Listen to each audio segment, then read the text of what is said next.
In the untamed wilderness of the Appalachian Mountains, where the land whispers of ancient times and the wind carries tales of forgotten realms, there exists a legend as old as the hills themselves.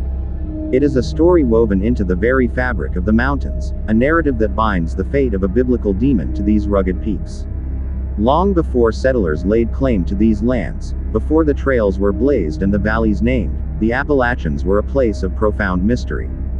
The native peoples spoke of spirits that roamed the forests, of guardians that watched over the natural order, and of a darkness that lurked in the depths of the earth. It was here, in a cavern hidden by the embrace of towering oaks and veiled by the perpetual mist, that Abaddon found his sanctuary.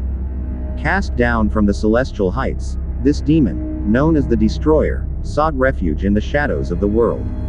The Appalachian Mountains, with their labyrinthine forests and secluded hollows, provided the perfect haven for a being of such formidable power and malevolent intent. Abaddon, whose name was once whispered in fear by the angels themselves, now found solace in the solitude of the mountains. He watched as centuries passed, as civilizations rose and fell, as the world outside the embrace of the peaks changed beyond recognition. Yet within the Appalachians, time moved differently, as if the mountains themselves were reluctant to let go of their ancient ways. The demon's presence seeped into the land, his essence intertwining with the roots of the mountains. The trees grew twisted in places where his influence was strongest, and the animals learned to avoid the cavern that served as his abode. The mist that clung to the mountains seemed to grow thicker, a veil that concealed the darkness that had taken residence within. And so, the legend of Abaddon became part of the Appalachian lore, a tale told around campfires and in hushed tones in the dead of night. It was said that on certain evenings, when the moon hung low and the mist was just right, one could hear the echoes of a deep, resonant voice, calling out from the heart of the mountains. This is the backdrop against which our story unfolds, a tale of a man named John, whose quest for knowledge led him to cross paths with the ancient demon. It is a story of curiosity and caution, of light and darkness, and of the thin line that separates legend from reality. For in the heart of the Appalachian Mountains, where the past lingers like the morning fog, and the secrets of the earth are jealously guarded, there are truths that are better left undiscovered, and forces that are better left undisturbed. This is the realm of Abaddon, the Destroyer, whose story is etched into the very stones of the mountains he calls home. John was a scholar, a man of reason and logic, who had heard the legends of Abaddon, the biblical demon that haunted the Appalachians. He dismissed them as mere superstitions, tales to frighten children. But a part of him, a shadowed corner of his mind, yearned to uncover the truth behind the myths. Armed with nothing but his wits and a lantern, John set out into the forest as dusk fell, the sky painted with the hues of twilight. The oaks and hemlocks seemed to lean in closer, their branches like fingers reaching out to touch him. The deeper he went, the more the mist enveloped him, until he was walking through a world of muted sounds and half-seen shapes. It was then that he heard it. A voice, deep and resonant, that seemed to come from everywhere and nowhere. John, it called, and he felt his name echo through the forest, a summons he could not ignore. He followed the voice until he came to a clearing, where the moon shone down, a silver eye in the heavens. And there, standing before him, was Abaddon. The demon was both fearsome and majestic, with eyes that held the depths of the abyss and a presence that spoke of unending malice. "Welcome, John," Abaddon said, his voice a rumble that seemed to shake the very earth. "You seek knowledge, but are you prepared for the truth you will find?" John, his heart pounding, nodded. "I must know," he said, his voice steady despite the fear that knotted his stomach. Abaddon smiled, a sight that was both awe-inspiring and terrifying. "Then look upon me, mortal, and know the face of destruction." As their eyes met, John was struck by a vision that seared itself into his mind. He saw Abaddon's fall from grace, the battles he waged against heaven, and the darkness that had claimed him. The vision ended as abruptly as it had begun, leaving John reeling.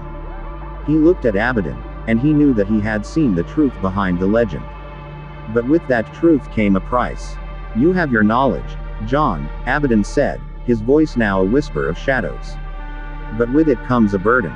You will carry the darkness of this night with you always." John stumbled back to the village, his mind a whirlwind of images and emotions. He tried to return to his old life, but the darkness that had touched him lingered. The villagers noticed the change in him. the way he seemed to look through them, as if seeing something beyond. Then the misfortunes began. Animals found lifeless, crops failing, and an air of despair that settled over the village like a pall. Whispers spread that John had brought a curse upon them, that he had become a conduit for Abaddon's dark power. One night, John disappeared.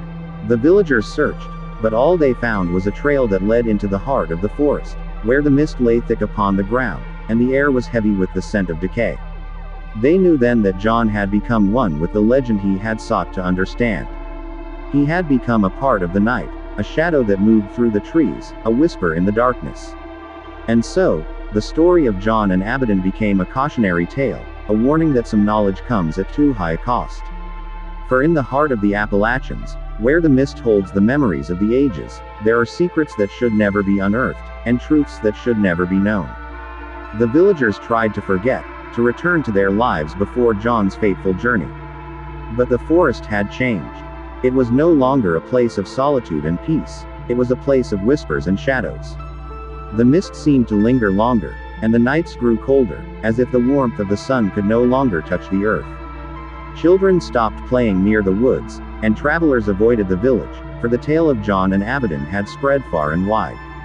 It was said that on certain nights, when the moon was just a sliver in the sky, you could hear the sound of someone, or something, moving through the mist. Some claimed it was John, forever searching for a way to undo the knowledge he had gained. Others said it was Abaddon, watching over the village, a reminder of the price of curiosity. Years passed, and the story became a legend, a dark fable told by the fireside. But for those who had known John, who had seen the change in him and the darkness that followed, it was more than a tale. It was a memory, a scar upon their hearts, a shadow that would never fade. For in the heart of the Appalachians, where the mist whispers of things best left forgotten, the line between legend and reality is as thin as a wisp of fog. And sometimes, when the night is still and the air is thick with the scent of the past, you can hear the echo of a voice calling out, "John," a voice that knows the cost of seeking the darkness and the price of the night. And so, the tale of John and Abaddon endures, a chilling reminder that some doors, once opened, can never be closed, and some mysteries are better left unsolved. For in the pursuit of the unknown, one may find not just the darkness of the world, but the darkness within themselves. And that is the most terrifying truth of all.